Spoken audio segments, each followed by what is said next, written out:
లో ఎగురుతుంటే చిన్నాళ్లైనా పెద్దాళ్లైనా అలా చూస్తూ ఉండిపోతారు. అదే దగ్గర నుంచి చూసే అవకాశం వస్తే ఎందుకు వదులుకుంటారు? నగరంలో జరుగుతున్న ఏవియేషన్ ఎక్స్పోకు భారీ క్రేజ్ ఏర్పడింది. టికెట్లన్నీ హాట్ కేకులా అమ్ముడయ్యాయి. మొదటి 3 రోజులు బిజినెస్ డెలిగేట్స్ కు అనుమతిచ్చిన నిర్వాహకులు చివరి 2 రోజులు సామాన్యులకు అనుమతిచ్చారు. అయితే చూద్దామనుకున్న పెద్ద విమానాలన్నీ అంతకు ముందే ఎగిరిపోతుండటంతో సందర్శకులు నిరుత్సాహపడుతున్నారు. దీంతో ఎక్స్పో కళ తప్పనుంది.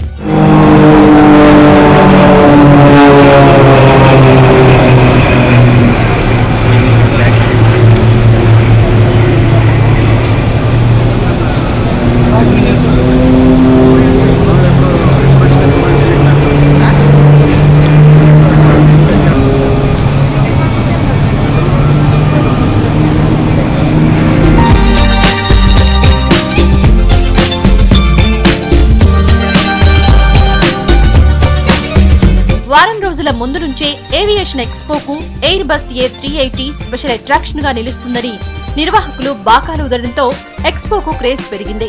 నిన్న ఎయిర్ బస్ ల్యాండ్ అయినప్పటి నుంచి అందరూ ఎప్పుడెప్పుడు చూద్దామా అనే కుతూహలంతో ఎదురు చూస్తున్నారు. కానీ వారందరికీ చేదు వార్తే. రేపు సాయంత్రానికే ఎయిర్ బస్ ఎగిరిపోనుంది.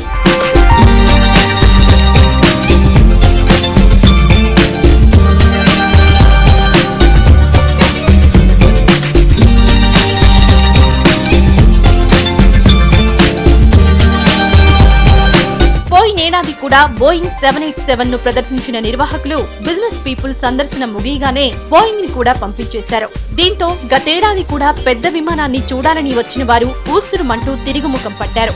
ఈసారి కూడా ఇదే రిపీట్ కానుంది.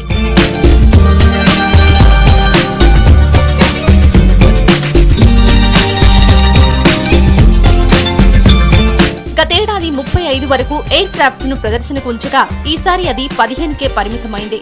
దీంతో ఎయిర్ ఎక్స్పోపై సందర్శకుల్లో ఇంట్రెస్ట్ తగ్గుతోంది.